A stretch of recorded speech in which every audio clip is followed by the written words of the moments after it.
और एक तर्क करने वाला। शंकर जी को जल चढ़ाने से क्या होगा, शिव जी को जल चढ़ाकर पीने से क्या होगा, शंकर भगवान को बेलपत्र चढ़ाने से क्या होगा, शिव जी का कथा श्रवण करने से क्या होगा, शिव महापुराण के पंडाल की मिट्टी अपने हृदय से लगाने से क्या होगा। जो तर्क में डूबा हुआ है वो केवल तर्क में ही डूबा हुआ है।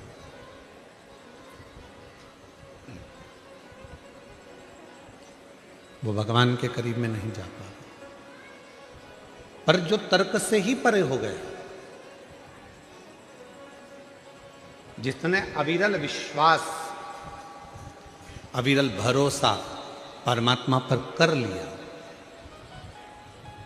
फिर वो किसी तर्क में नहीं पड़ता, न किसी के कहने में पड़ता है। वो तो एक लोटा जल लेकर देवाधिदेव महादेव के मंदिर में जाना प्रारंभ कर देता है, शिव के मंदिर तक फिर वो जाना प्रारंभ, फिर वो पड़ता नहीं है। ना उसको आडंबर प्रिय लगेगा, ना उसको पाखंड प्रिय लगेगा, ना उसको कोई तर्क शास्त्र की कोई तार्किक बातें अच्छी लगेंगी। उसका तो केवल एक ही लक्ष्य रहता है कि वो परमात्मा का भजन करता, परमात्मा का स्मरण कर। जैसे हिमालय राज के यहाँ पर जब पार्वती का जन्म हुआ, उससे पहले माँ सती माता दक्ष प्रजापति के महल में जो यज्ञ चल रहा था उनके नगर में, उस यज्ञ के कुंड के सामने जाकर सती माता अपने प्राणों को त्याग देती।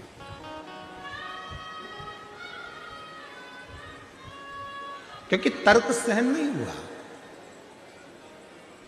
सती माता से उनके पिताजी ने कहा कि शिव तो ऐसे हैं, सती माता से उनके रिश्तेदारों ने कहा, बहनों ने कहा, दामादों ने कहा कि शिव तो ऐसे हैं, सती माता से उनके भाइयों ने कहा कि शिव तो ऐसे हैं। ये तर्क मां सती सुन नहीं पाई। ये तर्क माता सती को श्रेष्ठ नहीं लगते हैं।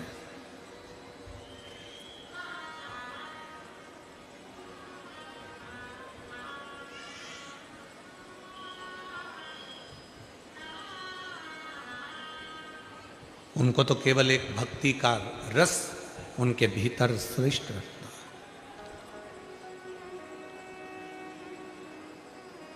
कल एक प्रसंग चल रहा था, हम जहाँ ठहरे हैं वहाँ शाम के समय जो मिले तो उन्होंने एक प्रश्न किया कि हमारे भारत की भूमि पर कितने सारे लोग रहते हैं, कोई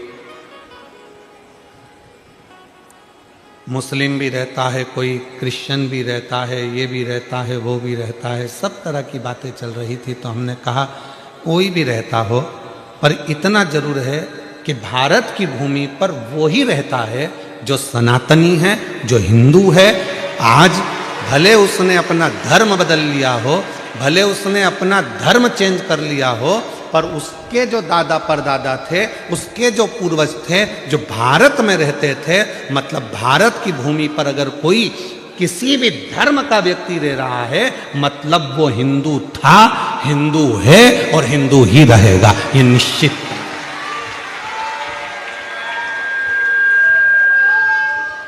अब उसके नाम चेंज करने से क्या होता है?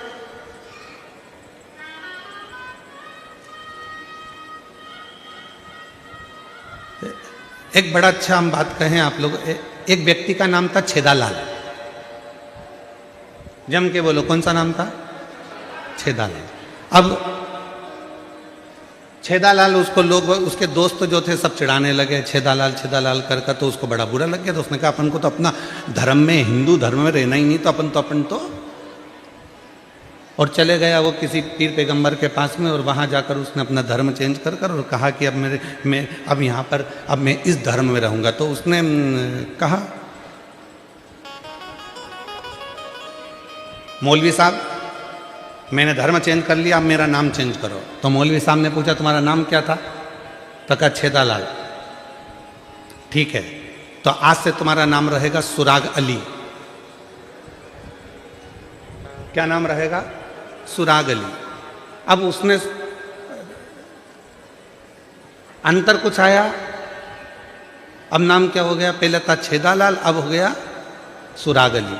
अब उसको लोग सुरागली सुराग कर, तो उसने फिर मन में सोचा मुझे तो रहना ही नहीं इस धर्म में, अब मैं धर्म चेंज कर दूँ। अब वो पहुंच गया किसी चर्च के अंदर और वहाँ जाकर फादरी से कहा कि अब मुझे धर्म चेंज करना है और अब मैं इस धर्म में आ गया, अब मेरा नाम चेंज करो। तो क्या तुम्हारा पुराना नाम क्या था? तो कहा पहले मेरा नाम था छेदालाल, फिर मैं दूसरा धर्म में गया तो बन गया, जम के बोलो, सुरागली। अब कहा कि एक काम करो, तुम्हारा नाम अगर चेंज करना है तो मिस्टर होल।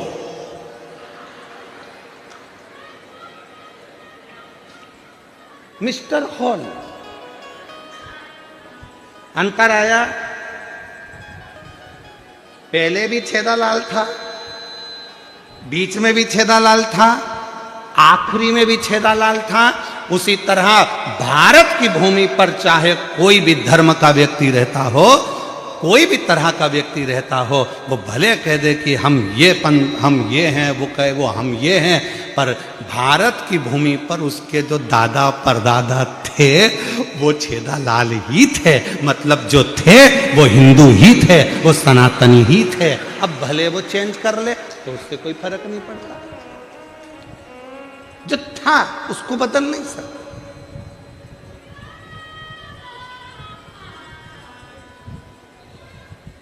हम सब इस भारत माता की संतान हैं। ये भारत माता, ये राष्ट्र हमारा है और हम इस राष्ट्र की औलाद हैं।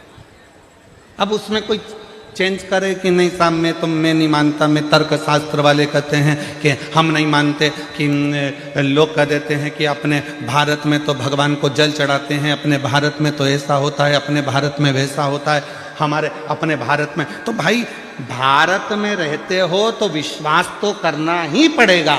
और अगर तुम भारत में रहने के बाद भी हमारे राम कृष्ण हनुमान और शिव पर भरोसा नहीं कर सकते तो फिर भारत छोड़ो और दूसरे देश में जाकर रहो। मना नहीं। भारत में रहना है तो राम कहना पड़ेगा, भारत में रहना है तो एक लोटा जल चढ़ाना पड़ेगा, और भारत में रहना है तो हर हरा महादेव कहना पड़ेगा। और अगर तुम्हारा तर्क चल रहा है कि एक लोटे जल से क्या होगा, शिव जी को मनाने से क्या होगा, हनुमान जी की चालीसा पढ़ने से क्या होगा, राम रक्षा स्तोत्र पढ़ने से क्या होगा, राम मंदिर से क्या होगा, हनुमान मंदिर से क्या होगा, शिव मंदिर से क्या होगा, यदि तुम्हारे तर्क चल रहे हैं तो फिर तुम्हें यहाँ रहने का हक भी नहीं है। तुम जब इतनी दूसरे देश की इतनी बड़ाई कर रहे हो तो जाओ ना बोरिया बिस्तर बांध के। कौन मना कर रहा तुमको रहने से? खाते भारत का है, रहते भारत में, सोते भारत में, कमाते भारत में, और बड़ाई करते चाइना ने इतनी तरक्की करी, चलेगा? कौन मना कर रहा?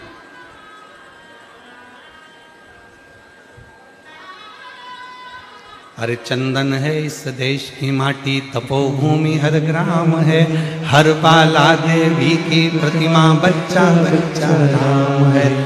इसके सैनिक समर। चंदन है इस देश की माटी, तपोभूमि हर ग्राम है, हर बाला देवी की प्रतिमा, बच्चा बच्चा। और जिसके सैनिक समर भूमि पर गाया करते गीता है, उसी माटी के हल्के नीचे खेली करती सीता है। चंदन है इस देश की माटी, तपोभूमि हर ग्राम है, हर बाला देवी की प्रतिमा, बच्चा बच्चा राम है। ये वो धरा है जहाँ का एक एक कंकर शंकर है। ये वो धरा है जहाँ पर, ये वो वसुंधरा, ये वो भूमि है जहाँ पर शिव प्रकृति के रूप में विराजमान रहते हैं, प्रकृति के रूप में।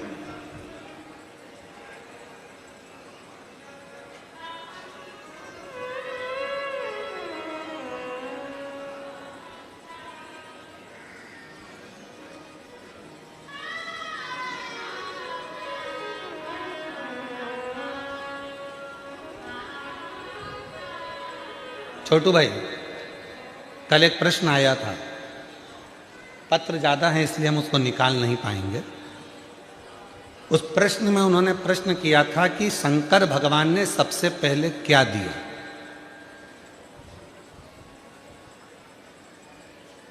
शिव महापुराण की कथा कहती है शिव को प्रकृति का देवता कहते हैं, तो शंकर भगवान ने सबसे पहले वृक्ष दिए। वृक्ष क्यों दिए? कि इस पृथ्वी को जितना हरा भरा रखोगे उतना तुम्हें किसी दवाई और गोली की जरूरत नहीं पड़ेगी। तुम्हारा स्वास्थ्य अच्छा रहेगा तो तुम्हारा भजन अच्छा है, तुम्हारा स्वास्थ्य अच्छा है तो भजन अच्छा है।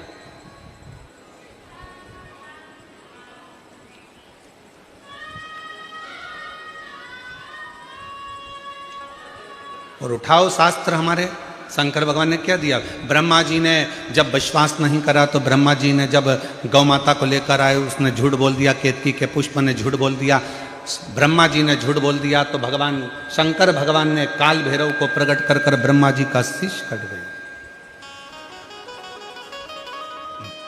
और वह कटा हुआ शीश लुढ़कता गया लुढ़कता गया।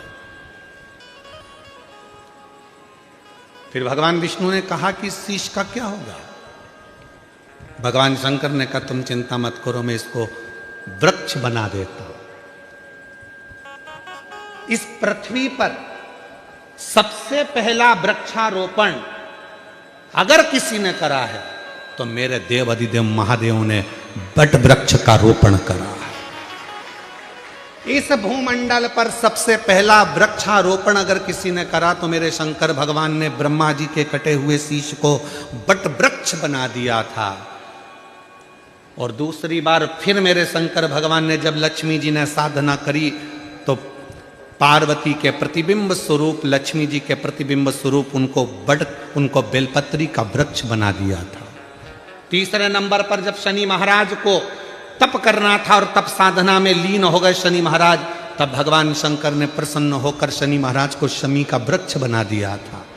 चौथे नंबर पर जब माता पार्वती के मन में भाव आया कि मैं यहां अकेली रहूंगी काशी में, तब भगवान ने अशोक का वृक्ष प्रकट कर कर उसमें से अशोक सुंदरी को प्रकट कर दिया था। चौथा वृक्ष भी मेरे शिव जी ने लगाया था।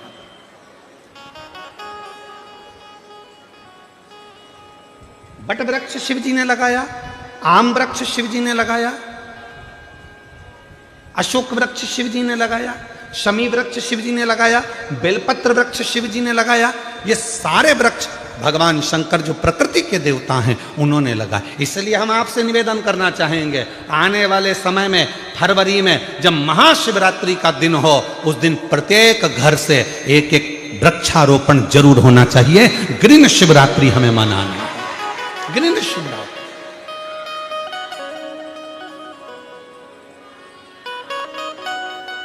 किसी ने कहा क्यों गुरुजी हम पेड़ लगाएंगे तो मालूम पड़े हमारे पास में अगर बेलपत्री का पौधा नहीं हो तो हम क्या दूसरा लगा सकते हैं? बिल्कुल आप लगा सकते हो। जो पौधा तुम्हें मिले वो तुम्हें रोपित करना है। और हम तो अभी अगली कथा में प्रयास करेंगे कि आपको एक नंबर भी देंगे, उस नंबर पर पौधा लगाकर आप हमको अपना फोटो डालना। हम जैसे कथा आस्था चैनल पर चलती है तो आदि टीवी में कथा चलती रहेगी और आदि टीवी में आपके फोटो चलते रहेंगे कि किस किस ने वृक्ष लगाया है और किस किस ने प्रकृति की रक्षा के लिए ग्रीन शिवरात्रि मनाई है। हम वो भी करें। लगाओ, वृक्ष से हरी भरी कर दो इस वसुंधरा को। फिर लगाओगे सब लोग? ग्रीन शिवरात्रि मनाओगे सब लोग? हाथ उठाओ जरा, सब लगाएंगे पक्का? और अकेले नहीं लगाना, अपनी अड़ोसन पड़ोसन और पीछे वाली धड़ोसन उसको भी कहना है कि एक पेड़ जरूर लगाना। ठीक है? पक्का? हर हर इस ग्रीन शिवरात्रि को, अभी आने वाले महीने में इस शिवरात्रि को ग्रीन शिवरात्रि मनाओ। पूरी वसुंधरा को हरी भरी कर दीजिए। हर जगह आनंद ही आनंद हो, प्रकृति पूरी खुश हो, सुगंधित हो, आनंदित हो। ये भाव रखिए। कितना कृपा करता है, कितनी।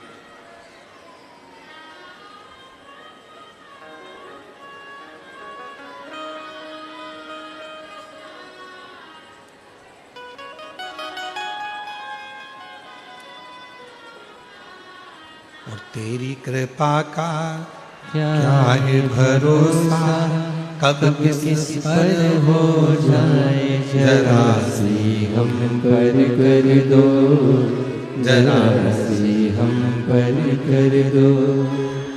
जिस पर भी हो गई तेरी कृपा करुणा हो, भव पार हुआ, भव पार हुआ। पापी हो चाहे कितना, उसका भी बाबा उद्धार हुआ, उद्धार हुआ। गिद्ध अजाम कणिका जैसे तेरे मन को भाए, जरा सी हम पर कर दो, जरा सी हम पर कर दो। तेरी कृपा का क्या है भरोसा, कब किस पर हो जाए, जरा सी हम पर कर दो, जरा सी हम पर कर दो। तो यहां कहा शिव पुराण ने, हमें शिव की भक्ति में तर्क में नहीं फंसना, हमें तर्क में नहीं फंसना।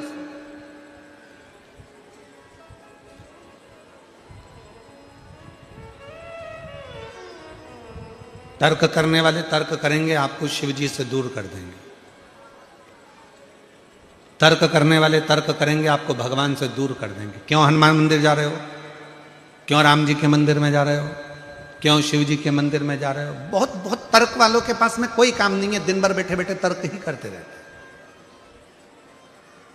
तर्क में फंसोगे तो भगवान से दूर हो जाओगे, और अगर विश्वास पूर्ण समर्पण के साथ करोगे तो शिव के बिल्कुल नजदीक करीब में हो जाओगे, एकदम उसका एक पत्र आया है,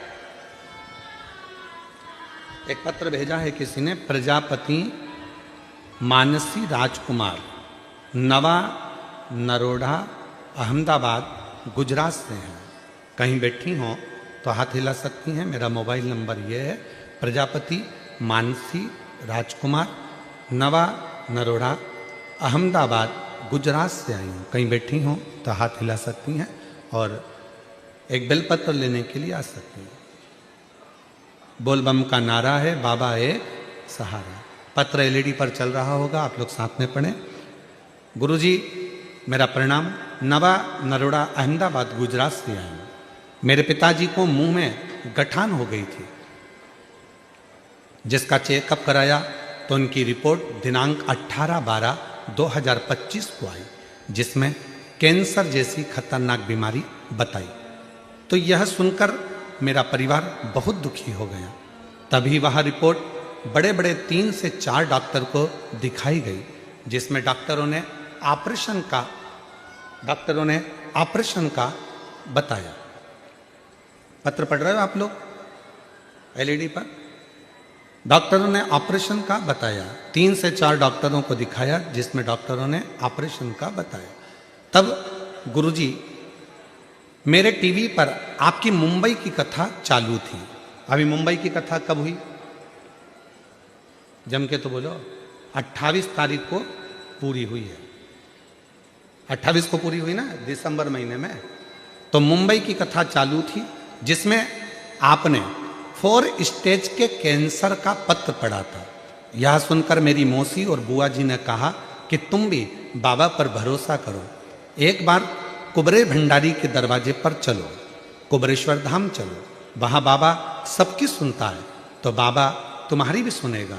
उसी ही दिनांक 26/12/2025 को सीहोर कुबरेश्वर धाम के लिए गए। वहाँ कंकर शंकर पूजन किया और मेरी माँ ने झोली पसार मांगा, एक रुद्राक्ष लेकर आए, उसे तांबे के लोटे में गलाकर सुबह बाबा पर जल चढ़ाकर एक बेलपत्र अपने पिताजी को दिया। तभी बाबा पर भरोसा करके सीहोर से आकर फिर दिनांक 29/12/2025 को वापिस रिपोर्ट करवाई और कहा बाबा सब आपके भरोसे है, बस मेरा बुरा वक्त इस बार टाल दीजिए, कृपा कर दीजिए। तब साल का आखिरी तारीख 31/12 को फाइनल रिजल्ट आया, जिसमें डॉक्टर ने रिपोर्ट जांच करी और बताया यह तो भगवान का चमत्कार है, इसमें कोई भी प्रकार का कैंसर की बीमारी का नाम भी नहीं है। यह चमत्कार बाबा का देखकर बहुत खुश हुए। अब कथा चल रही थी मुंबई में, दिसंबर महीने की 28 को कथा पूरी हुई। 18/12/2025 को इस व्यक्ति को कैंसर बताया गया। 3 से 4 डॉक्टरों को चेकअप कराया गया तो भी कैंसर निकला। ऑपरेशन की तारीख निकाल ली गई। उसके बाद मन में आया कि 4 स्टेज के कैंसर का पत्र स्टेज से पड़ा गया है मुंबई में। तो बुआ और मौसी ने कहा एक बार कुबेरेश्वर धाम चलो, सीहोर चलो, वहाँ का रुद्राक्ष तो लाएं और लेकर आए। उसका जल शिव को चढ़ाना और 1 लोटे जल पर पूरा विश्वास करना। तर्क करते तो रह जाते, विश्वास करा तो कैंसर जैसी बीमारी भी समाप्त हो गई। ये विश्वास, इसको भरोसा कहते हैं। कैंसर की रिपोर्ट लगा रहे हैं साथ में कि वो कैंसर जो नील हुआ है उसकी रिपोर्ट भी लगाई गई। अब महाराज फिर निवेदन करें, आप उस पर विश्वास कितना करें, इसको थोड़ा नीचा कर दें। आप उस पर भरोसा कितना विश्वास है। इसलिए आप लोगों से कहते हैं कि संबंध, रिश्ता, नाता शिव से ऐसा जोड़ो, ऐसे दयालु नाथ से रिश्ता बनाइए। बोलो बोलो जीजियों गुजरात की, ऐसे दयालु नाथ से। मेरे जीजाओं आवाज आपकी भी आना चाहिए। रिश्ता, ऐसे दयालु रिश्ता बनाइए, ऐसे दयालु नाथ से रिश्ता बनाइए।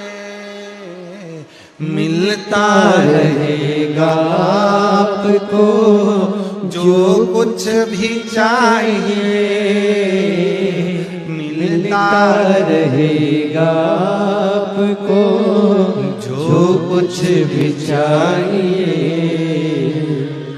ऐसा करिश्मा होगा जो हुआ कभी नहीं,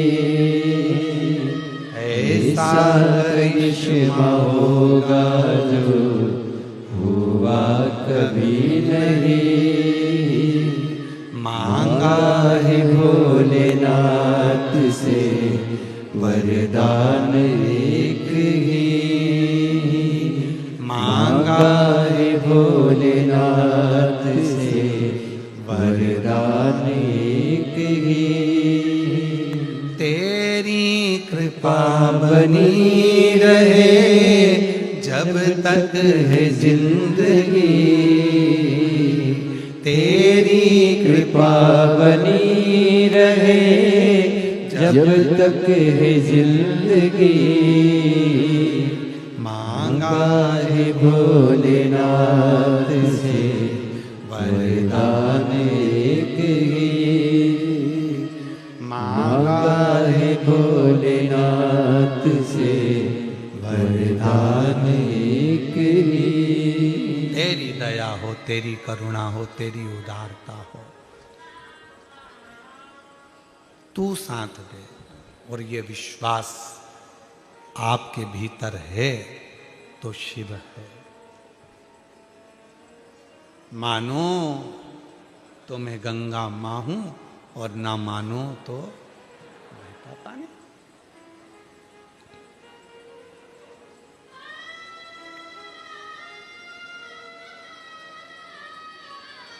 आप में से कई माताएं, कई मेरी जीजियां, कई मेरे जीजा, कई मेरी बेटियां, कई मेरे बेटा, कई मेरे बुजुर्ग माता पिता देखने के लिए आते हैं। क्यों ऐसा होता है क्या कि कथा के पंडाल में बैठकर जो मांगो वो मिल जाता है? तो कई प्रैक्टिकल करने आते हैं। ऐसा होता है, होगा कब? जब पूरा विश्वास होगा, पूरा विश्वास। पूर्ण भरोसे के साथ जब आप परमात्मा से कुछ कहोगे, वो सुन। फिर अविश्वास आपके भीतर नहीं जाना चाहिए, फिर कोई तर्क आपके भी एक बद्रीनाथ कौन कौन गया है? हाथ उठाओ जरा, जो बद्रीनाथ जी गए। सभी गए हैं? बद्रीनाथ महाराज जी, हम भी होकर आए। बद्रीनाथ सब गए? जो नहीं गए हैं वो भी जाएंगे, कभी तो दर्शन कर कर आओगे। बद्रीनाथ जी में बीच में मंदिर है बद्री विशाल जी का। मंदिर के बाहर से लेफ्ट में जाओगे तो लक्ष्मी जी का मंदिर है। बोलो सही है कि गलत है? और लक्ष्मी जी का मंदिर इधर लेफ्ट में है, और राइट में है घंटा कर्ण का मंदिर। घंटा कर्ण भगवान का मंदिर। इधर लक्ष्मी जी है, इधर घंटा कर्ण है, बीच में बद्रीनाथ जी का मंदिर है। घंटा कर्ण का मंदिर बाहर है, लक्ष्मी जी का मंदिर बाहर है, भगवान बद्रीनारायण का मंदिर बीच में। घंटा कर्ण।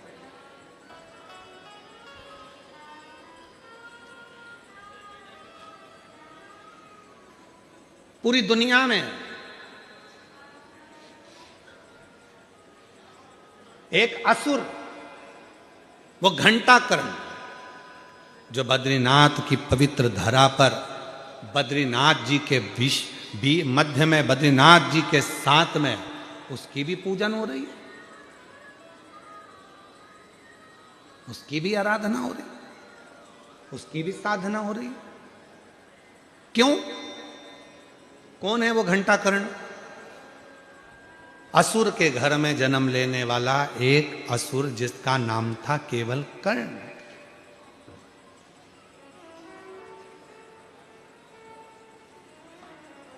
थोड़ा सा केवल कर्ण।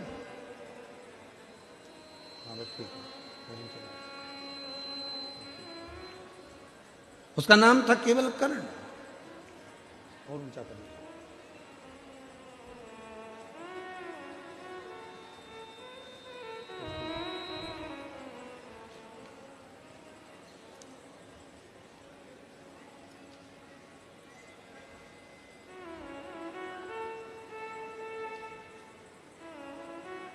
और वो कर्ण एक ऐसा असुर,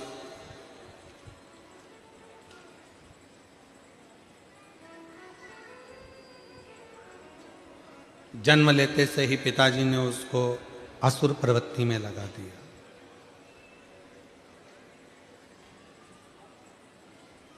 पर इस असुर की मां जो थी, वो बड़ी शिव की भक्त थी। पिताजी भले असुर प्रवृत्ति के थे, पर मां बड़ी भगवान की भगत थी। और देखो, भगवान जोड़ी बड़ी सोच समझ कर बनाता है, बहुत विचार कर कर मेरे शिव जी जोड़ी बनाते हैं।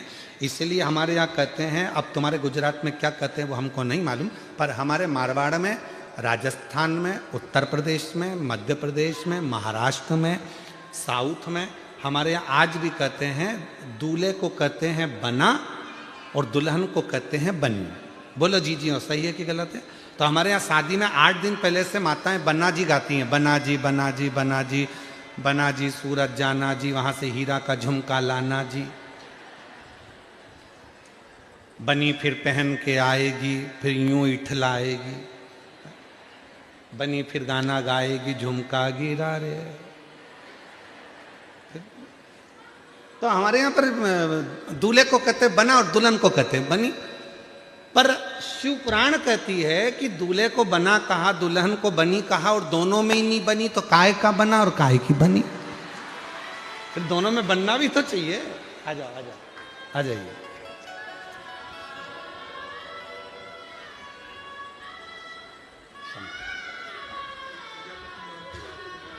रोते नहीं, अब खुश हो? रोते नहीं, अब तो ठीक हो गया। किनको हो गया था? अब ठीक है बेटा।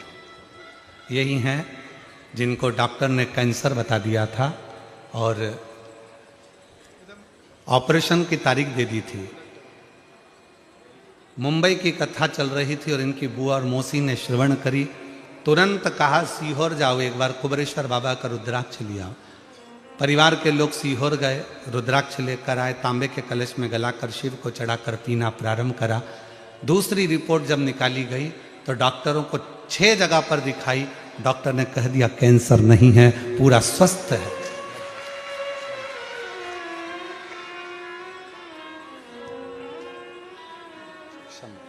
रोते नहीं, खुश हो, अब प्रसन्न होकर जाओ। हैं, आंख के आंसू पोछो, आंसू पोछो, पहले आंसू पोछो, अच्छे से जाओ। रोते नहीं बेटी, अब रोना नहीं, आंखों आंसू पोछो, खुश हो, आंसू पोछ, आंसू पोछ, पहले आंसू पोछ, जल्दी से आंसू पोछ लो, आंसू।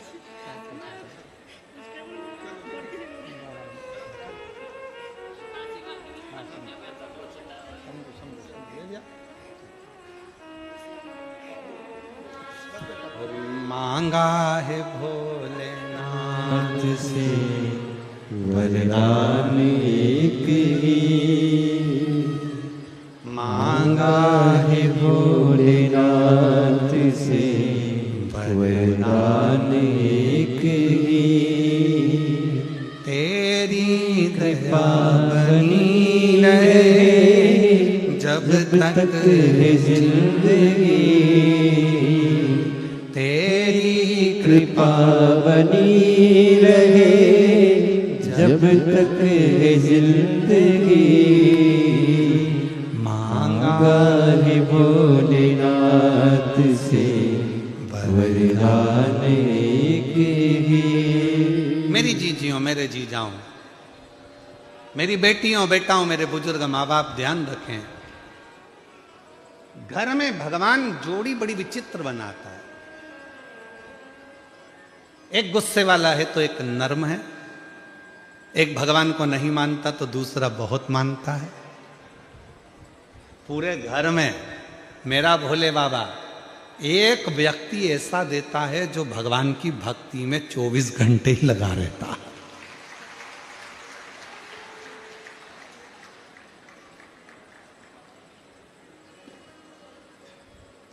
भगवान की विरल भक्ति में लगा रहता है, भगवान की भक्ति में दिन रात लगा रहता है, दिन रात।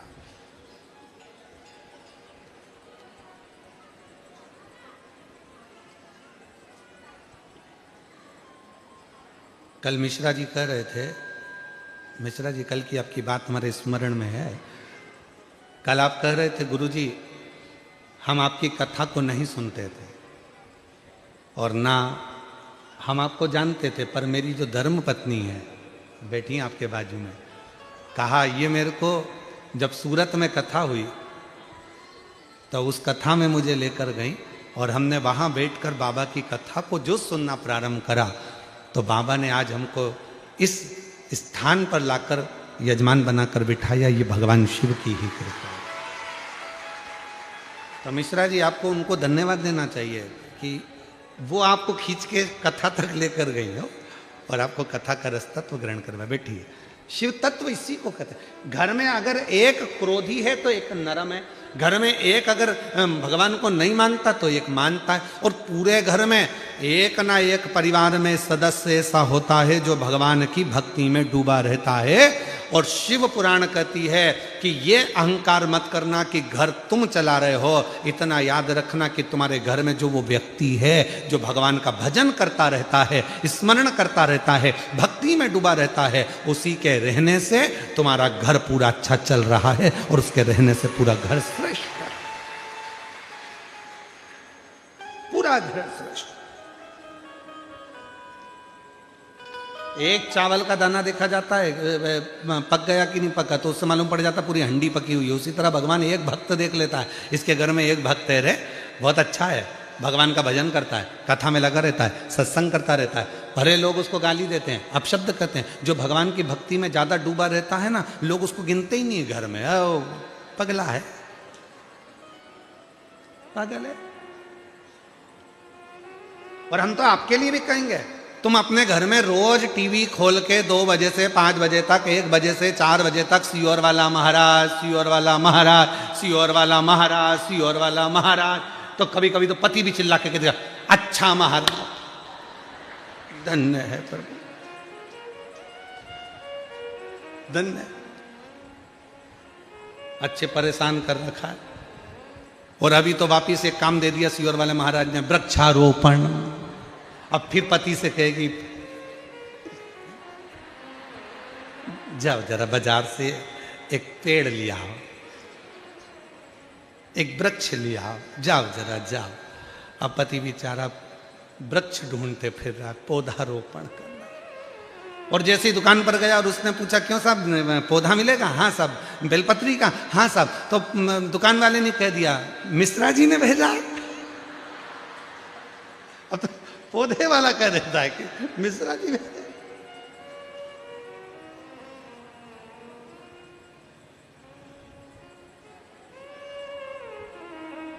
ये उसकी कृपा।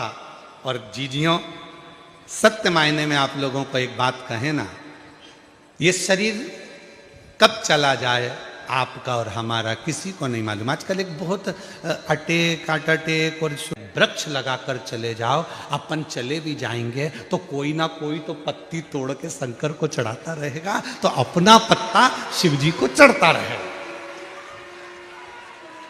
शंकर भगवान को अपना एक बेलपत्री का वृक्ष अगर लगा दिया तो उसमें से पत्ते टूटकर शिव जी को चढ़ते रहेंगे तो हम शंकर भगवान के चरणों में जिंदगी पर्यांत पड़े रहेंगे और हमारा और आपका फिर जन्म नहीं होगा। हम शंकर की शरणागति में पहुंच जाए।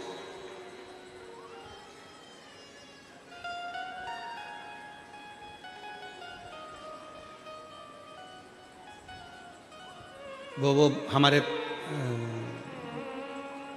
हम जिस मार्ग में है, पुष्टि मार्ग में, हमारे वल्लभ कुल में एक बड़ा सुंदर पद गाया जाता है, भरोसो दृढ़इन चरणन केरो, भरोसो दृढ़इन चरणन को, भरोसो दृढ़इन चरणन को, भरोसो दृढ़इन चरणन को।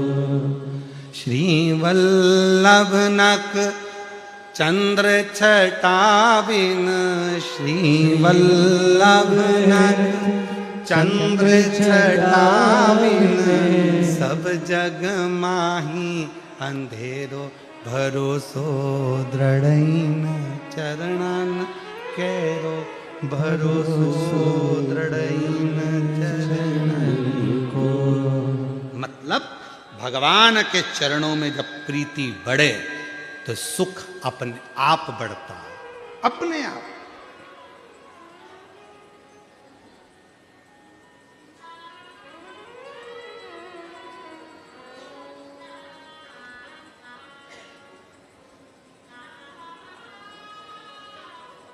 दुनिया के लोगों को माला माल बनना है तो पहले माला पकड़ना पड़ेगा, क्योंकि माला माल का सबसे पहला अक्षर क्या है? बोलो माला माल, जम के बोलो जल्दी से।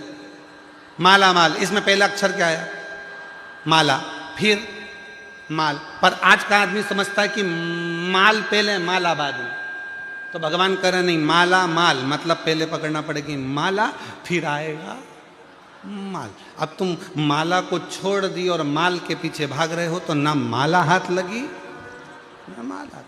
तो इसलिए श्री शिवाय नमस्तुभ्यम तो कहना पड़ेगा। और श्री शिवाय नमस्तुभ्यम तुम्हारे मुख से निकलना चालू हो गया, काम करते करते भी श्री शिवाय नमस्तुभ्यम निकलना प्रारंभ हो गया, भगवान का मंत्र जाप तुम्हारे मुख से निकलना प्रारंभ हो गया। ये जिह्वा से तुम जब भगवान का नाम लेना चालू कर देती हो तो भगवान भव सागर से अपने आप पार करना प्रारंभ कर देता है। संपदा वैभव सत्ता सब कुछ देना प्रारंभ कर देता है। नदी से पार होना है तो हाथ चलाना पड़ेगा। अरे बोलो तो जम के। नदी से पार होना है तो हाथ चलाना पड़ेगा, पांव चलाना पड़ेगा, तैरना आना पड़ेगा। और अगर भव सागर से पार उतरना है तो यहाँ हाथ चलाने की और पांव चलाने की जरूरत नहीं है, जीवान चलाना पड़ेगी। श्री शिवाय नमस्तुभ्यम, राम राम कृष्ण नाम शिव नाम जपना पड़ेगा। जीवान चलेगी, भगवत भजन चलेगा, स्मरण चलेगा, मंत्र जाप चलेगा, भव सागर से पार उतर जाओ।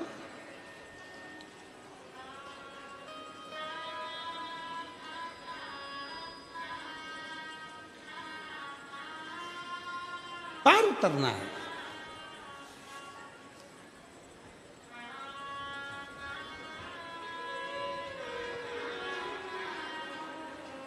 अगर भवसागर से पार उतरना है तो बस मंत्र जाप जपना पड़ेगा।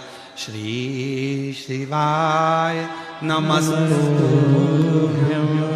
श्री शिवाय नमस्तुभ्यं, श्री शिवाय नमस्तुभ्यं, श्री शिवाय नमस्तुभ्यं। मंत्र जपते रहो तो जीवान चलेगी, जिह्वा चलेगी, मंत्र जाप होगा, अपने आप पार उतर जाओगे।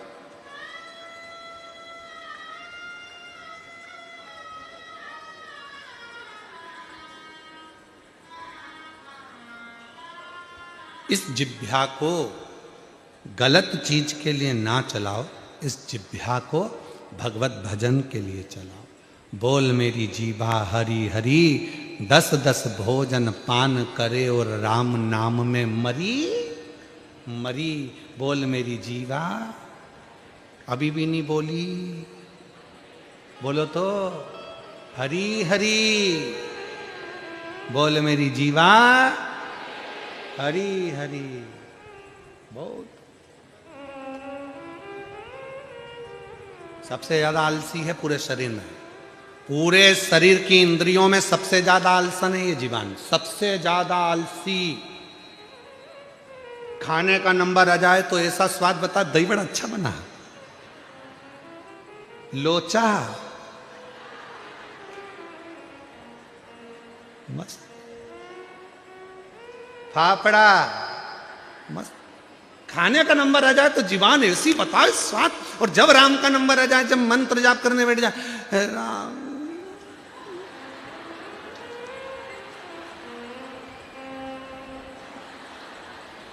पड़ोसन ने उठाया, उठ जा उठ जा उठ जा, सो रही है।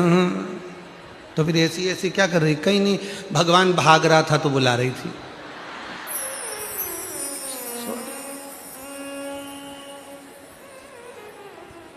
अरे पापीड़ा मुख से राम नहीं निकले, राम नहीं निकले रे श्याम नहीं निकले।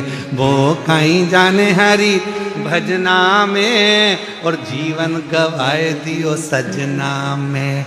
और गुरु जी ने जानी एक माला दे दी, माला धरी आई चूल्हा में। वो कहीं जाने हरि भजना में। पापीड़ा मुख से राम नहीं निकले, राम नहीं निकले रे श्याम नहीं निकले। वो कहीं जाने हरि भजना में, और जीवन गवाए दिया सजना में। पूरा जीवन सजने में निकाल दिया, भजन तो हुआ ही नहीं।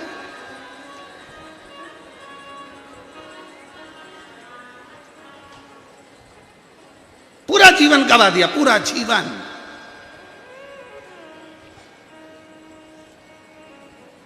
एक जगह स्थिर लेकर नहीं बैठ, हमें तो समझ में नहीं आता लोग ब्यूटी पार्लर में इतने घंटे तक कैसे बैठ जाते हैं। मेरी जीजियां पार्लर जाती है तो वो ककड़ी धर के यहां बैठ जाती है, और यहां पोत पोता के बैठा दे, ना पांव हिले ना हाथ हिले। बाजू वाली कितनी भी बोले तो भी नहीं बोलेगी, क्योंकि पार्लर वाली ने कहा बोलना मत, इस सल पड़ जाएंगे। एक जैसी बैठी है, मोबाइल आएगा तो भी नहीं उठाएगी, हिलना मती।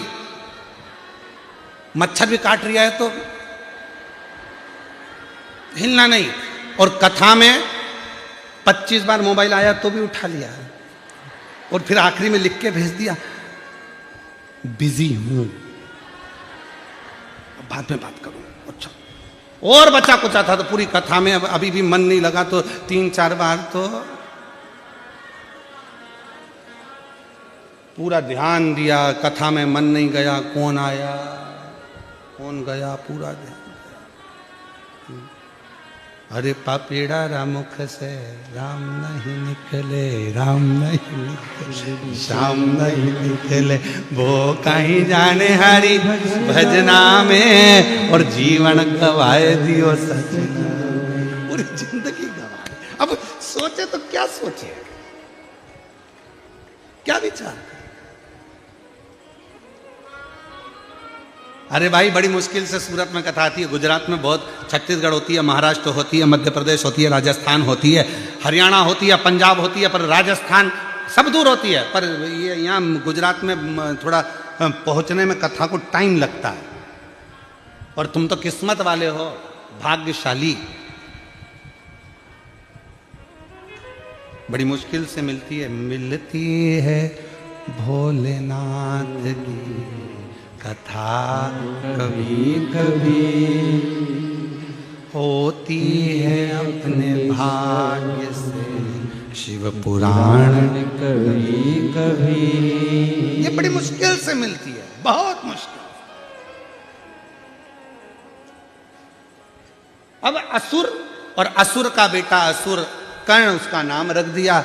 मां धर्मात्मा थी। ये भगवान की बड़ी कृपा होती है जो घर में एक सदस्य को परमात्मा धर्मात्मा उत्पन्न कर देता है। या पति गुस्से वाला है, पत्नी को नम्र कर देगा, या पत्नी अगर भगवत भजन वाली है तो पति भजन नहीं कर रहा है, या पति भजन कर रहा है तो पत्नी नहीं कर रही है, बेटा कर रहा है, बहू कर रही, कोई ना कोई घर का एक सदस्य भगवत भजन में लगने वाला होता है। और वो शिव महापुराण की कथा कर रही है, भगवान का पवित्र चरित्र कर रहा है कि एक भाव के साथ जब हम भगवान शंकर की अविरल भक्ति करते हैं तो बाबा उसको स्वीकार करता है। माँ भगवान की भक्ति में लग गई। अब उसने सोचा मेरा बेटा तो असुर प्रवृत्ति का हो रहा है, पर मेरे बेटे को मैं थोड़ा ना थोड़ा शंकर की भक्ति में लगाऊंगी। तो माँ क्या करती, जब बेटा छोटा था तो उसके हाथ में पूजन का सामान दे देती और कहती चल मंदिर तक मुझे लेकर चल, चल मंदिर में सामान रखकर तू खेलने चले जा।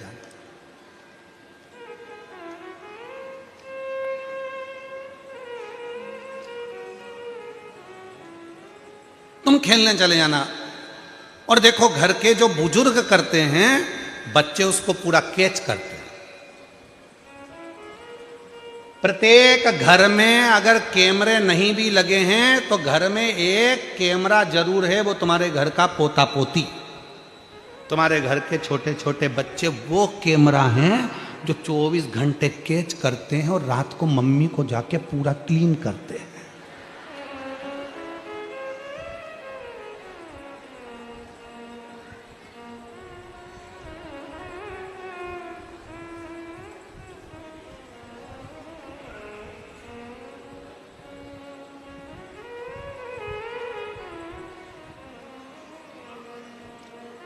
एक छोटा सा बच्चा अपनी दादी की गोद में जाकर बैठ गया और दादी की गोद में जाकर बैठकर बोला दादी, ओ दादी। दादी बोली क्या है रे, प्लीज एक बार तू टें बोल टें। दादी बोली ये टें क्या होता है? नहीं तू प्लीज एक बार टें तो बोल, बस यूं बोल दे टें। दादी बोली मैं नहीं बोलूंगी, पहले बता मुझसे टें क्यों बोलवा रहा है? दादी प्लीज तू टें बोल। दादी ने 5 रुपए दिया कि ले बताना मुझे टें क्यों बोल। नहीं दादी तू पहले टें बोल। दादी ने कहा पहले मुझे बता कि तू मुझसे टें क्यों बुलवा रहा है।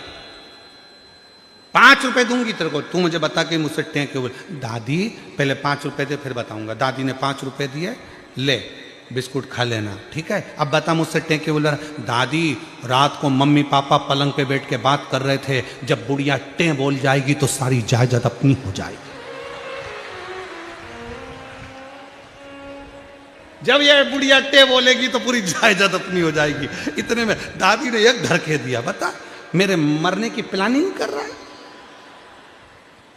कैमरे हैं बच्चे, कैमरे। इसलिए सोचना मत कि तुम्हारे घर में कैमरा नहीं है, लगा है। और ये कैमरे सबसे ज्यादा काम कब करते हैं? जब घर में बुआ आती है। जब घर में बुआ जी आती है ना, तब बच्चे बहुत काम करते हैं। दादी के कमरे से बाहर ही नहीं जाते, क्योंकि बुआ दादी के कमरे में रहती है और पूरा ध्यान रखते हैं, पूरा।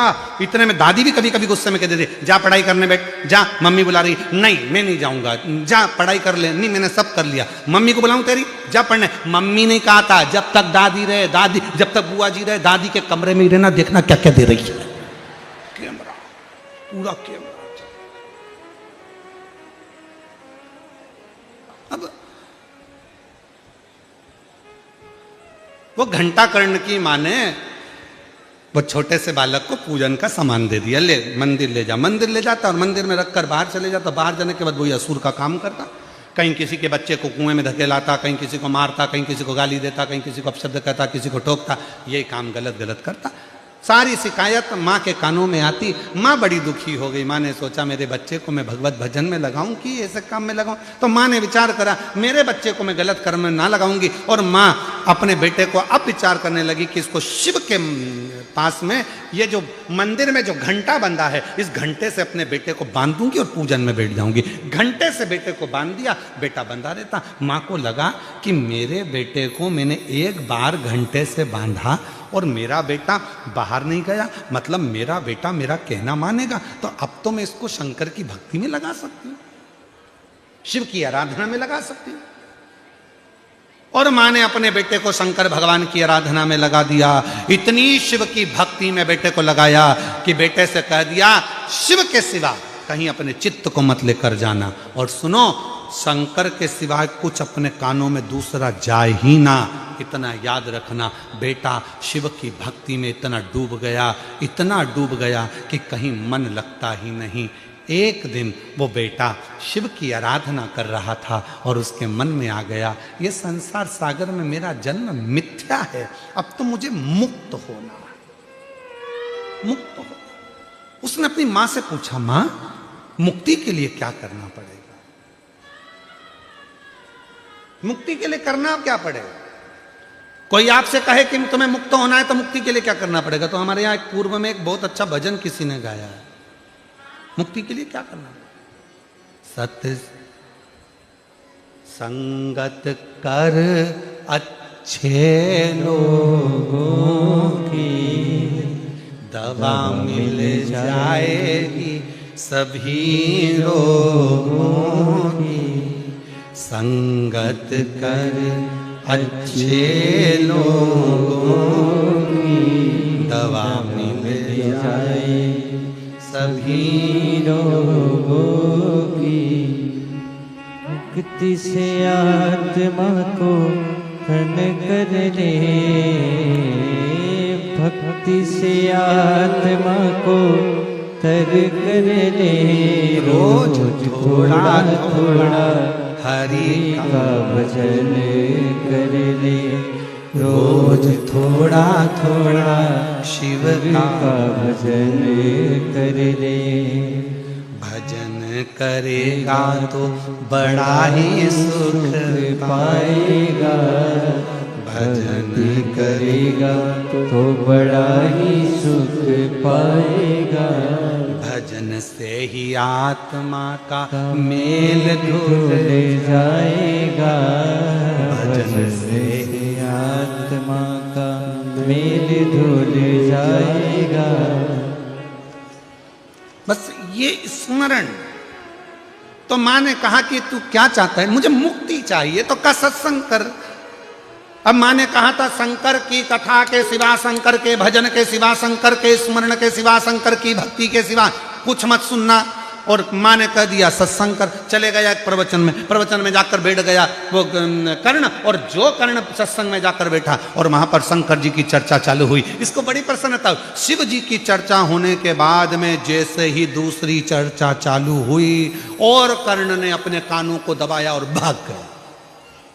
शंकर के सिवा कुछ भी, शिव के सिवा कहीं दिल ना लगाना, शिव के सिवा कहीं दिल ना लगाना। मन नहीं लग रहा। एक पत्र है, अच्छा है, देखो।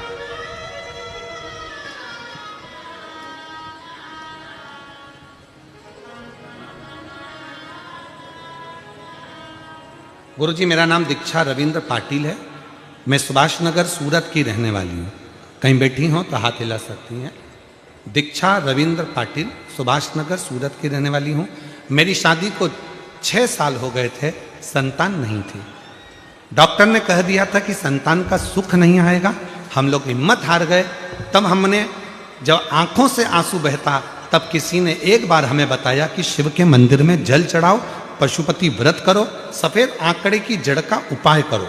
तब हमने पहली बार सफेद आंकड़े की जड़ का उपाय करना चालू किया। गुरुजी, 4 बार पशुपति व्रत, 4 बार सफेद आंकड़े की जड़ करने के बाद गर्भ रुका नहीं, तब भी मन में शिव के प्रति भरोसा पूरा केंद्रित रहा। फिर हमने वापिस भरोसा शिव पर करा और शंकर जी के मंदिर में फिर जाकर सफेद आंकड़े की जड़ और पशुपति व्रत किया।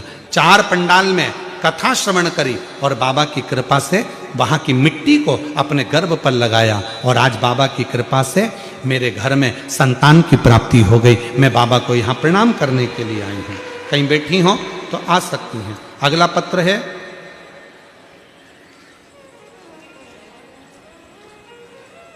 रेणु देवी पति राजकुमार सेन। मोबाइल नंबर मेरा यह है। मैं ग्राम भादवा तहसील पर्वतसर जिला डीडवाना कुचामन राजस्थान से आई हूँ। कहीं बैठी हो तो हाथ हिला सकती हैं और बेलपत्र लेने के लिए आ सकती हैं।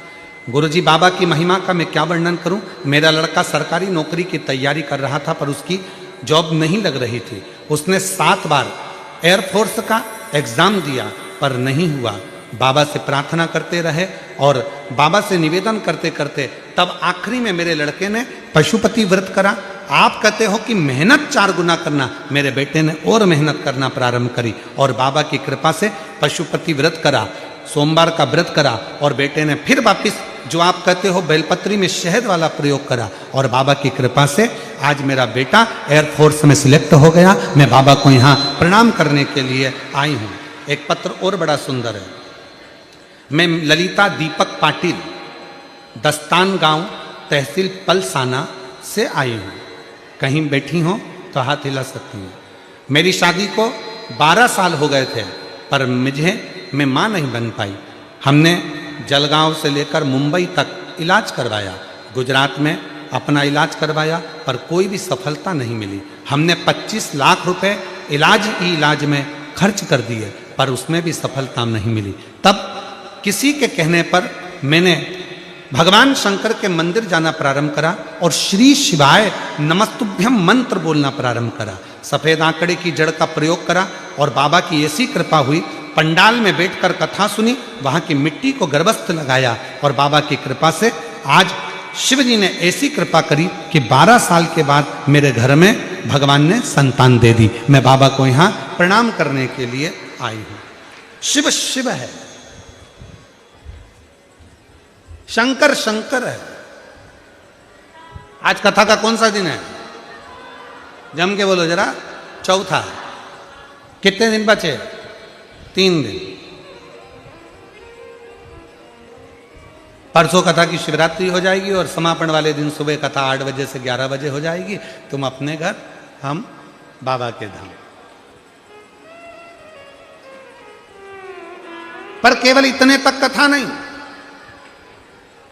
इस कथा के पंडाल में सूरत में बैठकर बाबा से ऐसी प्रार्थना करना, भूमि पर बैठकर बाबा से ऐसा निवेदन करना कि बाबा मेरा मनोरथ जिस कामना के लिए मैं आई हूं वो कामना पूरी करना।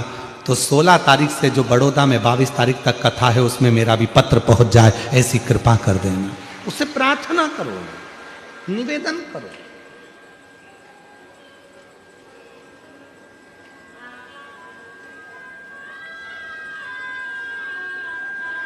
और शिव के सिवा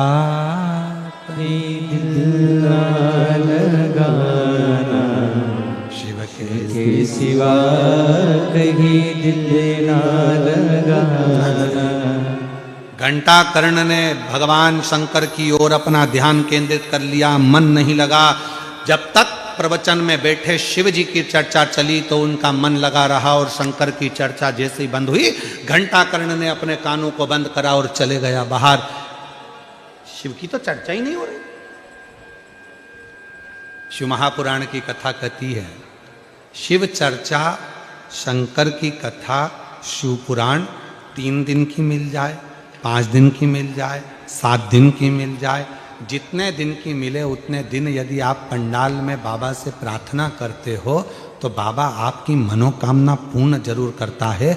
ऐसा नहीं है कि कथा 3 दिन की हो गई तो भगवान ने कम दिया, 5 दिन की हो गई तो कम दिया, 7 दिन की हो गई तो ज्यादा दिया। ऐसा नहीं है। आप जिस भाव से पहुंचे हो।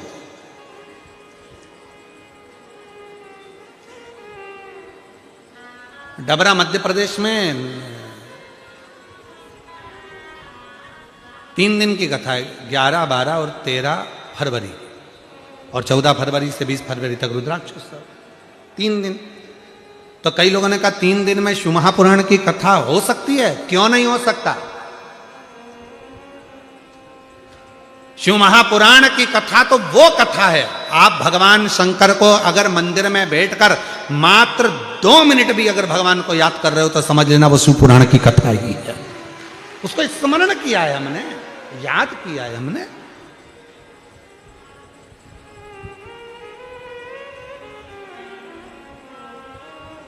तुम जहां बैठकर उसको याद करोगे वो तुम्हारे दुख मिटाने के लिए तैयार बैठा है। और उसको याद कब किया जाता है? जब तकलीफ में व्यक्ति होता है तभी तो परमात्मा के द्वार जाता है। वो एक फिल्म का एक बहुत अच्छा एक लाइन है, एक अच्छी लाइन है, वो आप लोग वो हम पहले भी एक बार गुनगुनाए।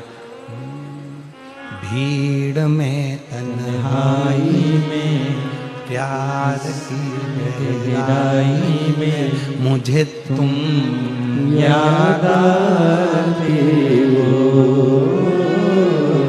मुझे तुम याद आते हो। कौन याद आता? वो परमात्मा। जब तकलीफ आती है, जब दुख आता है, जब कष्ट आता है, पहले दुनिया के लोग कहते थे एकदम दर्द आया तो कहते ओ मम्मा, ओ मम्मी, ओ माँ। और आज दुनिया के लोगों को अगर जरा सी भी तकलीफ आती है तो दौड़कर 1 लोटा जल भरकर ओ बाबा, ओ कुबरेश्वर बाबा, ओ भंडारी, ओ शिव, ओ मेरा सोमनाथ, ओ मेरा नागेश्वरनाथ, ओ मेरा भोलानाथ, तब उसको शिव याद आता है कि भीड़ में तन्हाई में प्यार की गहराई मुझे तुम याद आते हो, मुझे तुम याद आते। वो हर पल याद आए, हर घड़ी याद आए, हर क्षण याद आए। 21,600 श्वास में से हर श्वास में जब तकलीफ आए तब शिव याद आना चाहिए, तब शंकर याद आना। किसी ने कहा पत्र में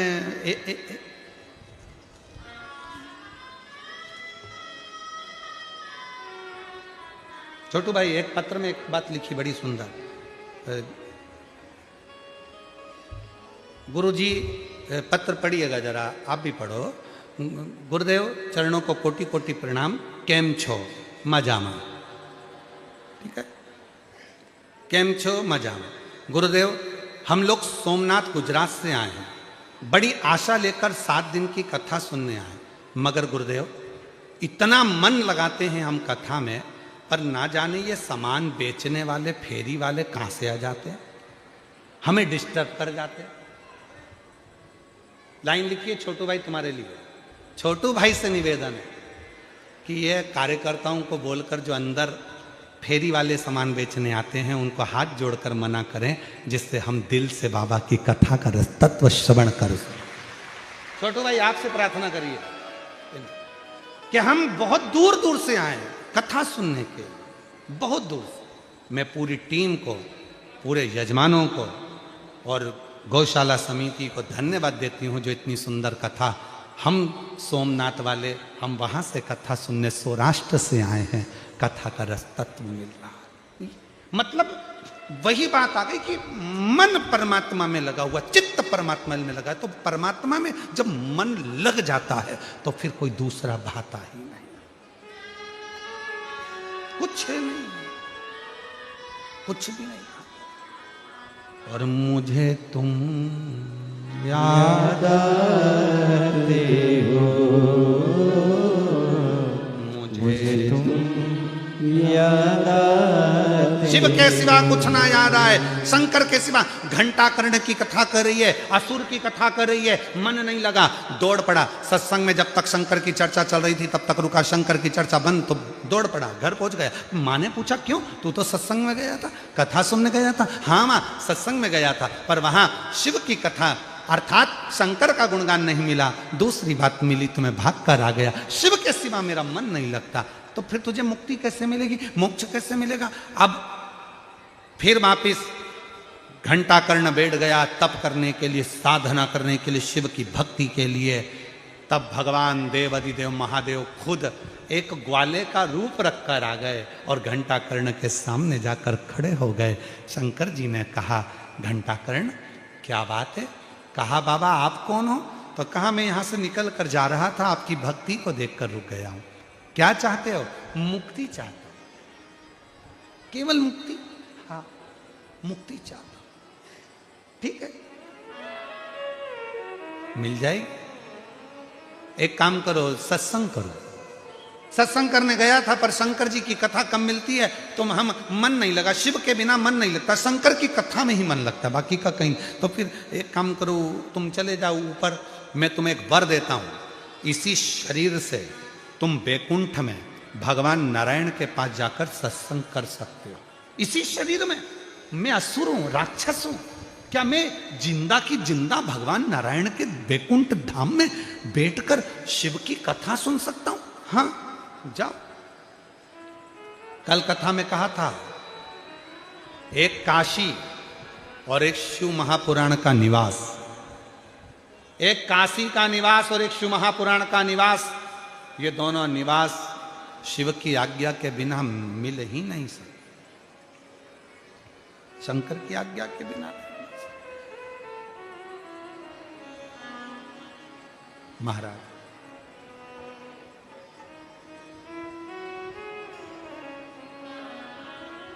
शिव के बिना प्राप्त नहीं हो सकता। जाओ, मैं इस शरीर से चला जाऊं? हां जाओ। अब जैसे ही वो असुर घंटा कर्ण बैकुंठ की ओर जाने लगा शिव जी की कृपा से, और जैसे ही पहुंचा तो वहां पर तो बीच में मिल गए देव ऋषि नारद, और देव ऋषि नारद मिलते से बोले श्रीमन नारायण श्रीमन नारायण श्रीमन नारायण। जो सुना श्रीमन नारायण श्रीमन नारायण। अब तो घंटा कर्ण ने सोचा कि शंकर जी का तो नाम ही नहीं मिल रहा, यहाँ तो सब भगवान का नाम उच्चारण कर रहे, पर शिव का नाम। अब भगवान ने कहा था बैकुंठ में जाएगा, भगवान विष्णु कथा कहेंगे तो वो शिव का नाम लेंगे, शिव कथा तुझे मिलेगी, जा। शंकर जी करते हैं राम कथा, भगवान राम करते हैं, भगवान विष्णु करते हैं शिव कथा। जाओ। और महाराज चले, और जैसे ही पहुंचते से जैसे ही उनको लगा यहां तो अन्य नाम ले रहे हैं पर शिव का नाम नहीं, दौड़ा असुर, वापिस आया और मां ने जिस घंटे से बांधा था मंदिर में, उसी मंदिर के घंटों को खोल लिया और अपने कानों में बांध लिया, और फिर पहुंच गया बैकुंठ में। जैसे ही कोई दूसरा नाम लेता था तो घंटा कर्ण घंटा बजाता था। मेरे कानों में दूसरा नाम नहीं जाना चाहिए, मेरे कानों में तो केवल शिव का नाम जाना चाहिए। कानों में घंटे बांध लिए थे, इसलिए उस असुर का नाम क्या पड़ गया था? घंटा। कानों में घंटे बांध। और महाराज जैसे ही वो कानों में घंटे बजने लगे, फिर कुछ दूसरा सुनाई ना दे, केवल शिव शिव शिव शिव शिव शिव शिव शंकर, कुछ नहीं।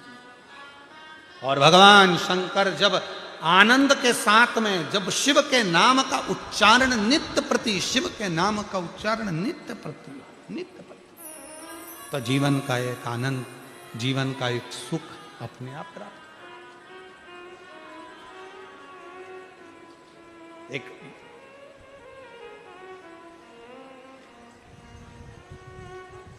एक संत के मुख से सुना था कि जब हम शिव नाम का उच्चारण करते हैं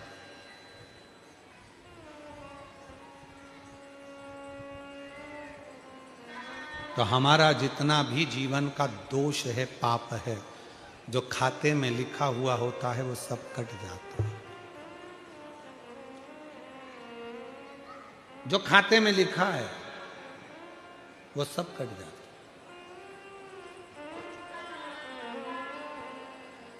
जिसके भाग्य में जो लिखा, जितना लिखा, उसे उससे उतना प्राप्त आ जाएगा, हो जाता।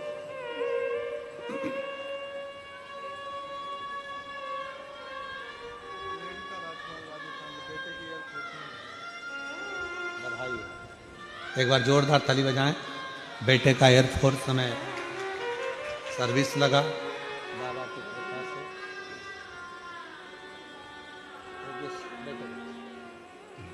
आ जाइए।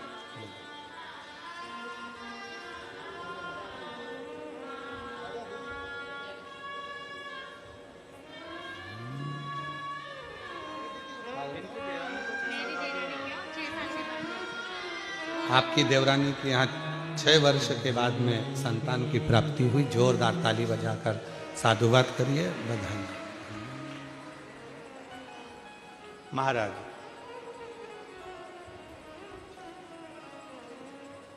सबका हिसाब मेरे बाबा के पास में है, सबका हिसाब का भाव कहते हैं। और आरती होने के बाद जब भूमि को नमन करते हैं, उस रज को लगाकर बाबा से अपने दिल की बात कहकर जाते हैं, तो बाबा उनके मनोरथ को पूर्ण जरूर करता है। शिव सुनता है, हृदय से स्वीकार करता है। आ जाइए, वो हृदय से सुनता है। बिल्कुल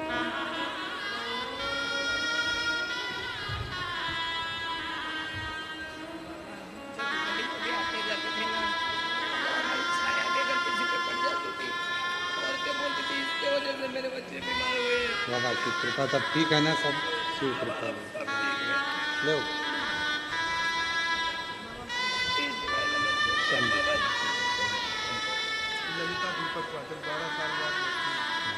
आप ही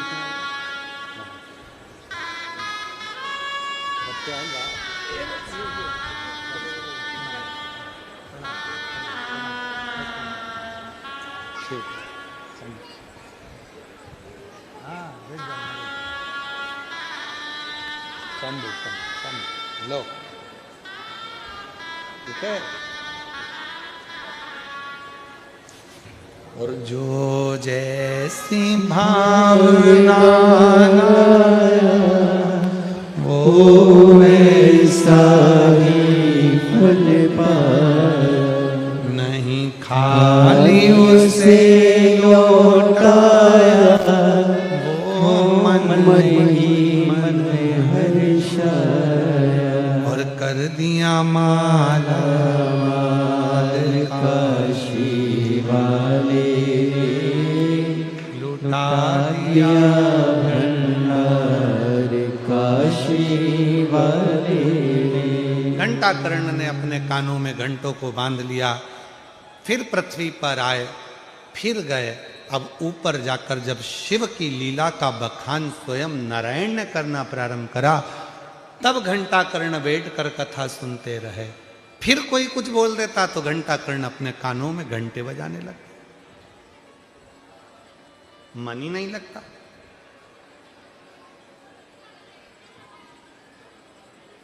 और कितनी सुंदर बात अभी प्रथम में भी कही कि शिव के सिवा कहीं दिल ना लगाना, शिव के सिवा कहीं दिल ना लगाना, वरना पड़ेगा तुझे आंसू बहाना, वरना पड़ेगा तुझे आंसू बहाना, शिव के सिवा कहीं दिल ना लगाना।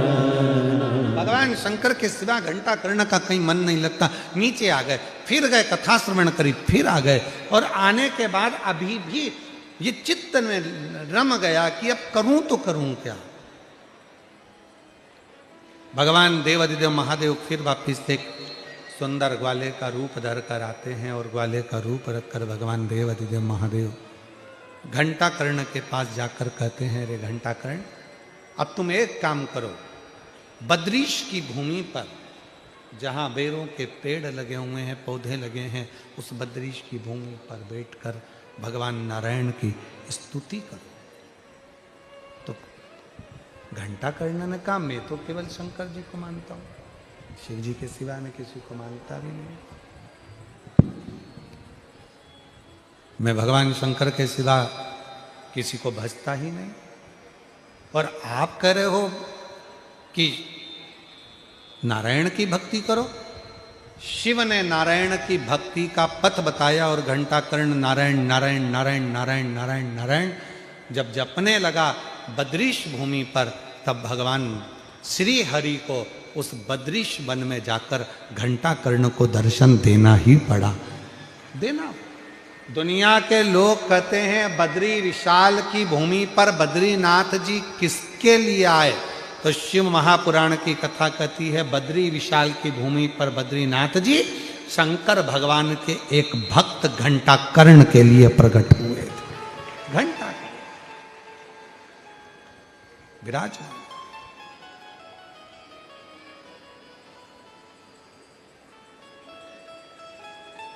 हाथ जोड़ लिए घंटा कर्ण ने, प्रभु आप मेरे लिए यहां पधारे हैं, मेरे लिए। भगवान बद्रीनाथ ने कहा, घंटा कर्ण,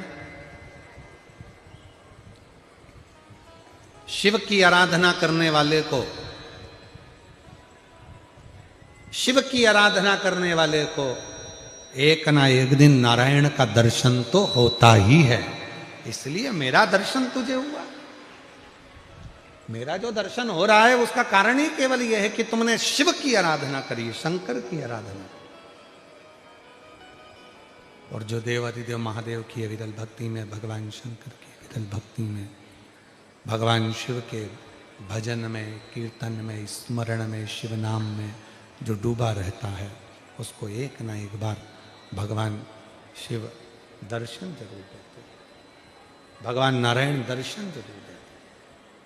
कितना सुंदर कहा है, स्कंद पुराण में वर्णन मिलता है कि कोई नारायण भगवान का भजन करने वाला, श्री राम जी का भजन करने वाला, श्री हरि का भजन करने वाला, मेरे भगवान श्री कृष्ण का भजन करने वाला जब प्राण त्यागता है तो उसके स्वागत के लिए स्वयं देवता, गंधर्व सब खड़े रहते हैं। और कहा, जब शिव का कोई भक्त अपने प्राणों को त्यागता है तो 33 कोटि देवता नगाड़े बजाते हैं, मंजीरे बजाते हैं, और भगवान शंकर अपने भक्त को नंदी पर बिठाकर फिर लेकर जाते हैं। कितना अंतर है।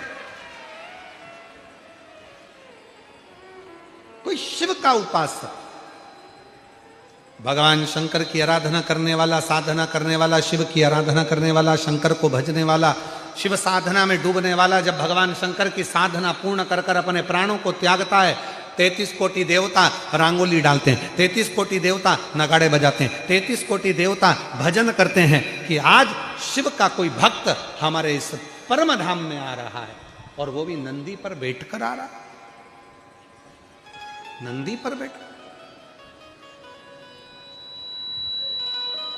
तो शिव कथा कह रही है, घंटा कर्ण के लिए भगवान नारायण बद्रीश की भूमि पर आए और बद्रीनाथ बनकर विराजमान हुए। तर्क में शिव नहीं है, विश्वास में भगवान शंकर विराजमान। तर्क में शिव नहीं।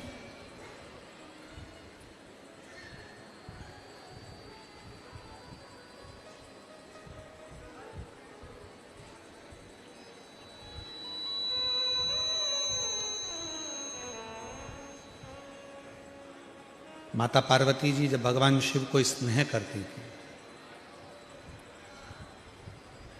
विवाह करने के लिए तब साधना करती थी, आराधना करती थी। खूब आए माता पार्वती को समझाने के लिए कि पार्वती तुम ये ठीक नहीं कर रही हो, क्यों शिव की साधना कर रही हो, क्यों शंकर भगवान की साधना में लगी हुई हो, शिव साधना से तुम्हें मिलेगा क्या, क्या प्राप्त होगा शिव साधना से, किस लिए कर रही हो तुम। पार्वती, किसी अन्य देवता की अगर तुम साधना करती तो वो प्रकट हो जाते, पर शंकर भगवान को तुम प्रकट करने का अगर प्रयास कर रही हो तो शिव प्रसन्न नहीं होने वाले, शंकर प्रकट नहीं होने वाले, शिव प्रकट नहीं होंगे। क्यों कर रही हो। और कथा के प्रारंभ में कहा था, कथा के शुरू में कहा था कि तर्क देने वाला आपको भगवान से दूर कर देता है। शंभो शंभो, तर्क देने वाला भगवान से आपको दूर करेगा, पर विश्वास करने वाला, दृढ़ भरोसा करने वाला भगवान के करीब में लेकर आएगा।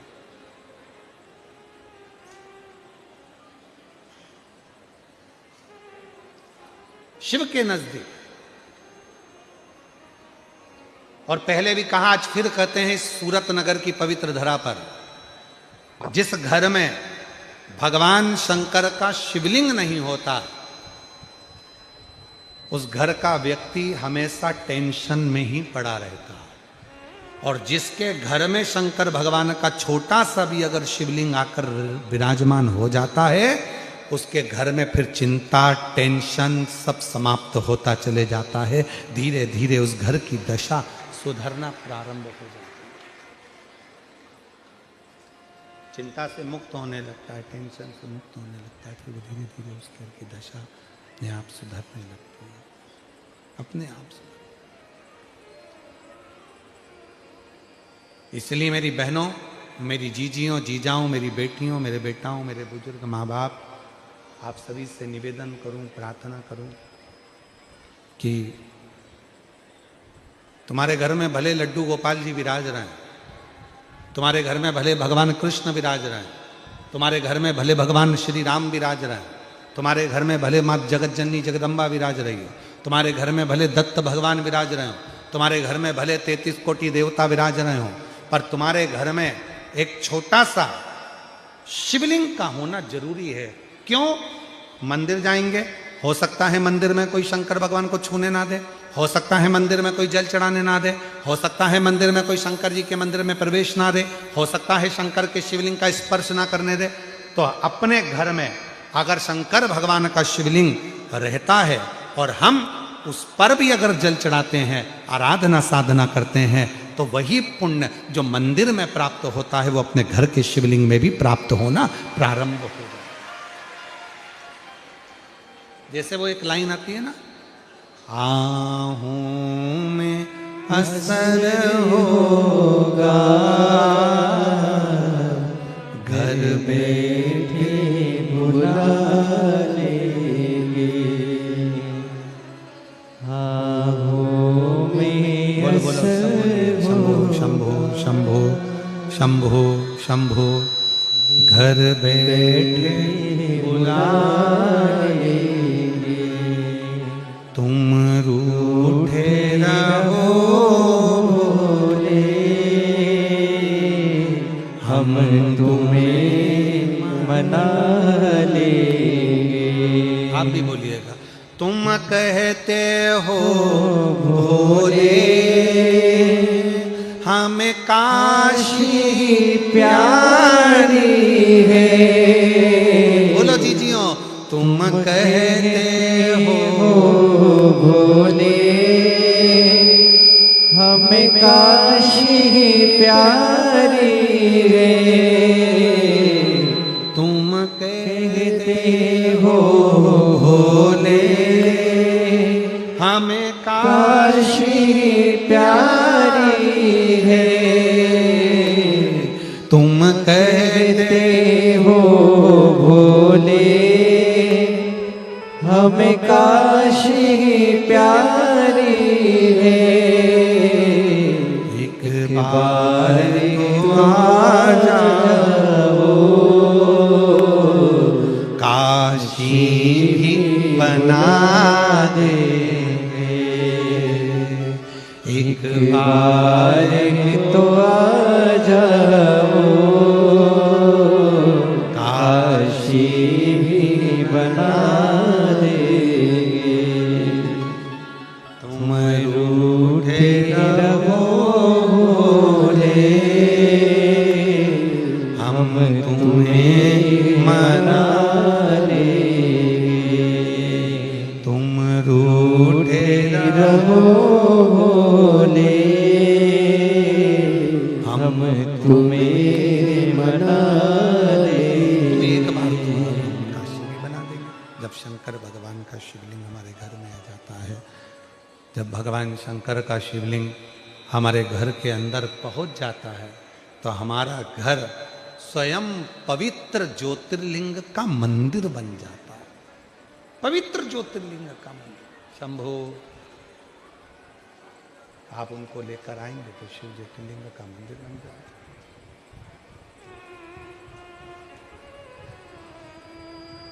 किन किन के घर के दरवाजे पर श्री शिवाय नमस्तुभ्यम लिखा है? हाथ उठाओ जरा। सब क्या लिखा है? रख लो, बहुत बढ़िया।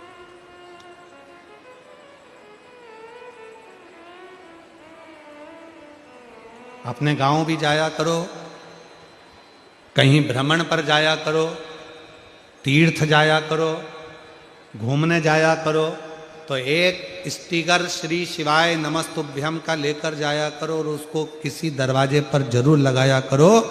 क्यों? अगर उस स्थान पर 50 लोग भी अगर श्री शिवाय नमस्तुभ्यम को मात्र पढ़ लेते हैं तो उनके पढ़ने का भी पुण्य हमारे खाते में चले जाता और हमारा जीवन सार्थक हो जाता, हमारा जीवन सार्थक।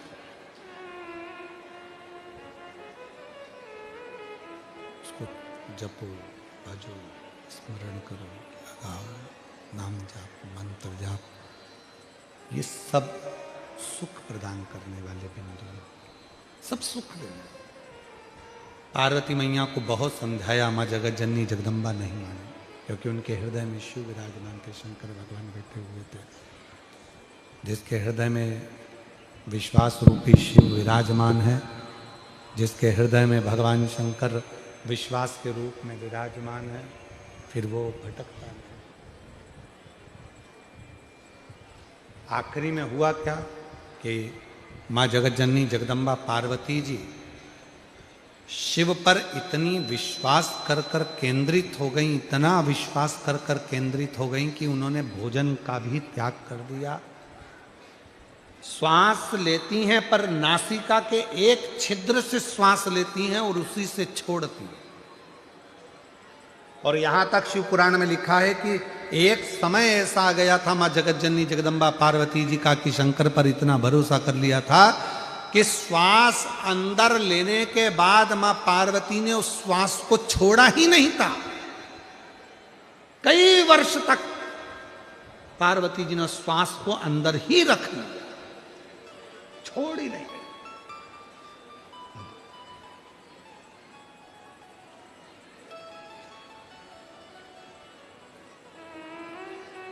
जब श्वास छूटी नहीं, श्वास छूट नहीं रही है,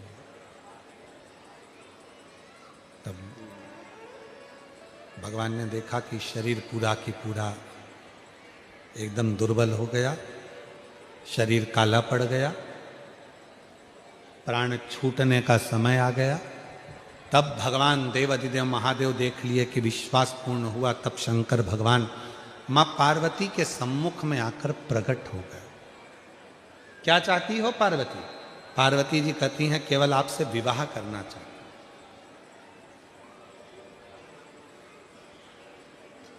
विवाह का मतलब मालूम है आपको पार्वती? जितने दुनिया के लोग हैं उनको आज के समय में विवाह का मतलब नहीं मालूम है। जितने दुनिया के लोग हैं उनको आज के समय में प्यार का मतलब, प्रेम का मतलब मालूम नहीं है। प्यार का मतलब केवल ये नहीं होता कि शरीर को देखा जाए, सुंदरता देखी जाए, स्वरूप देखा जाए और अपना मन उसमें लग जाए, इसको प्यार और इसको प्रेम नहीं कह सकते। शरीर की सुंदरता देखकर जो होता है वो केवल और केवल दिखावा होता है। इसको दुनिया की भाषा में लोग प्यार कहते हैं, पर शिव महापुराण की भाषा में इसको प्यार नहीं कहा गया। शिव महापुराण की भाषा में प्यार किसको कहा गया कि शरीर की सुंदरता से नहीं, मन जिसका निर्मल है, भले दिखने में सुंदर ना हो पर हृदय सुंदर होना चाहिए, भाव सुंदर होना चाहिए, उसको प्रेम प्यार की गणना की, उसको प्रेम प्यार की गणना। शरीर की सुंदरता देखकर अगर प्यार किया तो ये प्यार नहीं है, ये केवल कुछ दिन का एक खेला है। शरीर की सुंदरता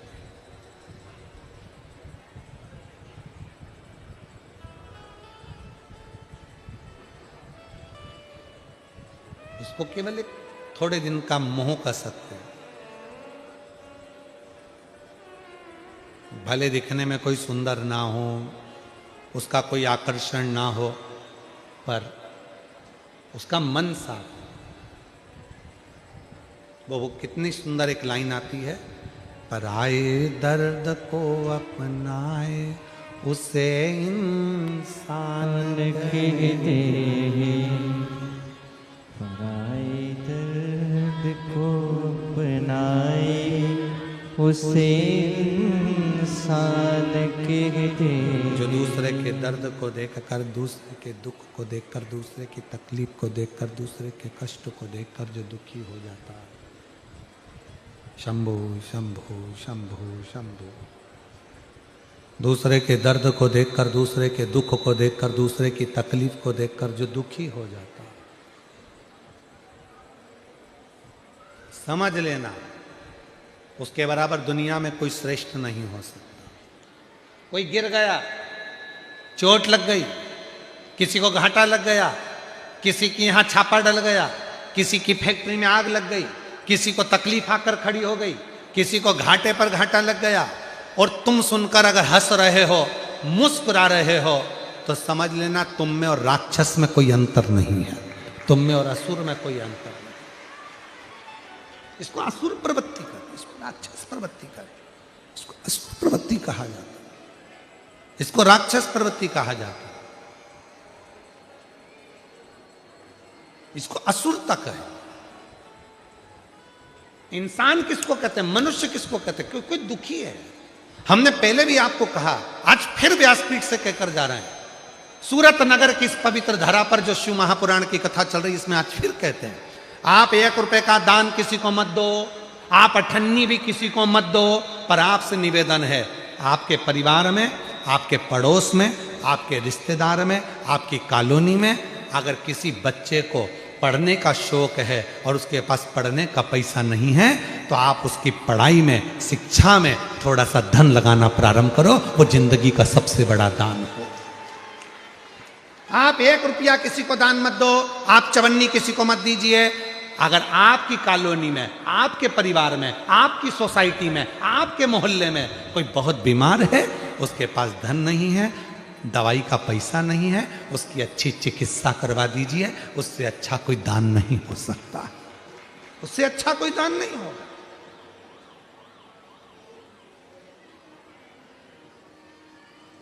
श्रेष्ठ कर्म करें। कोई पढ़ने का होशियार है, पढ़ना चाहता है, उसको विद्या अध्ययन करना चाहता है, पढ़ना चाहता है, विद्या अध्ययन करना चाहता है, उसके मन में है कि मुझे पढ़ना है, बहुत नाम रोशन करना है, पर मेरे पास धन नहीं, उसको पढ़ाओ। शिव पुराण कहती है, तुम्हारे बेटे को पढ़ा कर देखना और एक बार पड़ोसी या कोई गरीब बड़े के बेटे को पढ़ा कर देखना, दोनों में अंतर होगा। तुम्हारा बेटा पढ़कर भले तुम्हारा नाम ना ले, पर अगर जिस गरीब के बच्चे को तुमने पढ़ाया, एक दिन तुम्हारा नाम लेकर 10 लोगों के सामने कहेगा कि उन आंटी जी ने, उन अंकल जी ने, उन माता जी ने, उन बाबा ने मेरा शिक्षा अध्ययन कर। शिक्षा। छोटू भाई आपके लिए एक पत्र आया है, देखिए।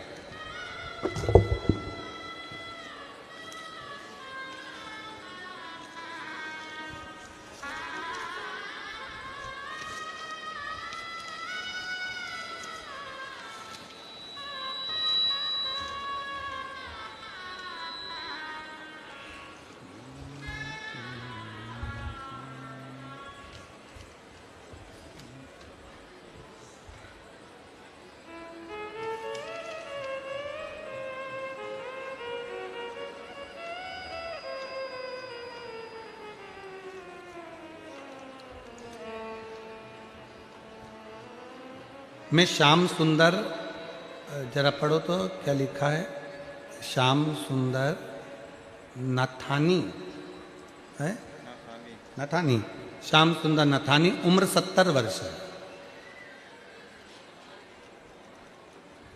अल्थान सूरत का निवासी हूँ। कहीं बैठे हों तो हाथ हिला सकते हैं। मेरा मोबाइल नंबर ये है। गुरुदेव, मैंने कभी अपनी आयु में 65 वर्ष की उम्र हो गई, पर मैंने कभी शंकर की भक्ति नहीं करी। 5 साल से शिव की भक्ति कर रहा हूं।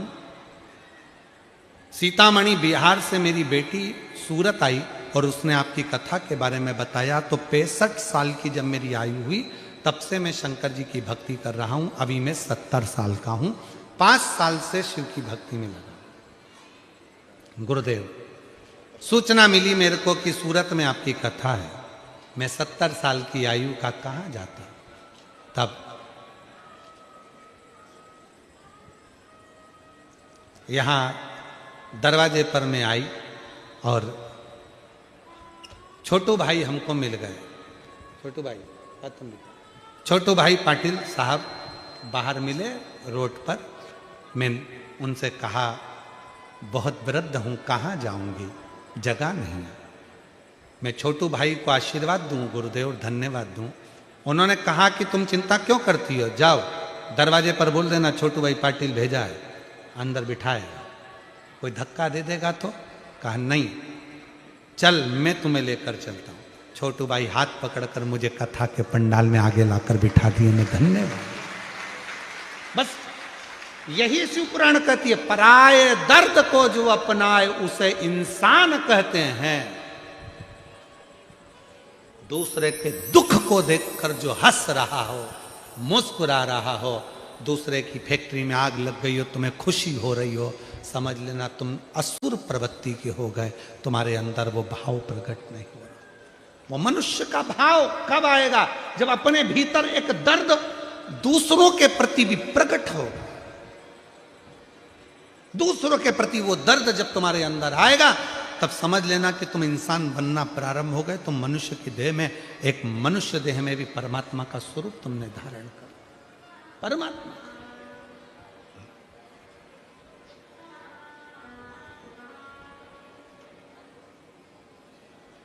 स्नेह का भाव हो जहां, भक्ति का भाव हो जहां, वहां सुख है। पार्वती जी को समझाया पर पार्वती जी मानी नहीं। आखिरी में पार्वती जी शिव जी से कहती, मैं तुझे तुमसे विवाह कब? विवाह का मतलब क्या होता है? एक दूसरे को केवल स्वरूप से आकर्षण नहीं, सुंदरता से आकर्षण नहीं। विवाह का मतलब होता है मैं तुम्हारे परिवार का आदर करूं और तुम मेरे परिवार का आदर करो। केवल विवाह में दो व्यक्ति नहीं मिलते, दो परिवार, दो कुटुंब, दो समाज, दो आनंद के साथ मिलती है, और उन दोनों में भी समावेश होना चाहिए। तो विवाह की मूलता है, विवाह की मूलता। शिव जी ने पार्वती जी से विवाह किया, समय आया और भगवान शंकर के आनंद भाव में पार्वती जी के स्वरूप से सुंदर श्री गणेश जी महाराज का प्रागट्य होता है। जोरदार ताली बजाएं, भगवान श्री गणेश जी महाराज पधार रहे हैं। आनंद से ये कथा 7 दिवसीय शिव महापुराण की कथा सूरत नगर में चल रही है। 2 बजे से 5 बजे तक आप जो लाखों की संख्या में आ रहे हो भगवान की विरल भक्ति को धारण करने के लिए, एक विश्वास के साथ कथा श्रवण करें। ये कथा 10 तारीख को विराम होगी। 16 तारीख से 22 तारीख तक बड़ौदा वाले, गुजरात वाले खुशियां मनाओ। बड़ौदा गुजरात में सुंदर आनंद के साथ 1 बजे से 4 बजे तक 16 से 22 जनवरी तक शिव महापुराण की कथा पंडाल में बैठकर श्रवण करने का सौभाग्य बड़ौदा वालों को प्राप्त होगा। हर हर जय जय श्री राधे। सभी भक्तों को हर हर महादेव, सादा जय श्री कृष्णा, श्री शिवाय नमस्तुभ्यम। व्यासपीठ को नमन करते हुए हम सबके प्रिय, हम सबके लाडले ठाकुर कल्लू जी महाराज के चरणों में नमन करते हुए, परम सत्य परम आदरणीय विश्वविख्यात पूज्य गुरुदेव के पावन चरणों को नमन करते हुए और आप सभी शिव भक्तों के चरणों में नमन करते हुए, सुंदर आज हम सभी ने चतुर्थ दिवस की कथा श्रवण करी। कल पंचम दिवस की कथा में हम सभी प्रवेश करेंगे और कथा अमृत का लाभ ग्रहण करेंगे। हमारे बीच में लिंबायत सूरत गुजरात से विधायिका महोदय हमारे बीच में उपस्थित हैं। बड़े ही आदर और सम्मान से मंच पर पधारे। संगीता बेन जी पाटिल बड़े ही आदर और सम्मान से मंच पर पधारे। व्यासपीठ का पूजन करें और पूज्य गुरुदेव से आशीर्वाद प्राप्त करें। डिप्टी मेयर डॉक्टर नरेंद्र भाई जी पाटिल, आप भी बड़े ही आदर और सम्मान से मंच पर पधारे। व्यासपीठ का पूजन करें और पूज्य गुरुदेव से आशीर्वाद प्राप्त करें। सुंदर आरती का समय भी हो चुका है। आरती का आनंद हम सभी मिलकर लेंगे। जय जय श्री राधे, हर हर महादेव, श्री शिवाय नमस्तुभ्यम।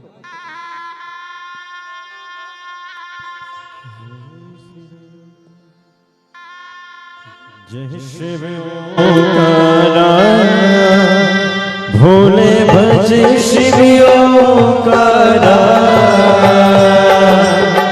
ब्रह्मा विष्णु सदा शिव, भोले भोलेनाथ महाशिव, हरे ओम हरे हरे हरे महादेव।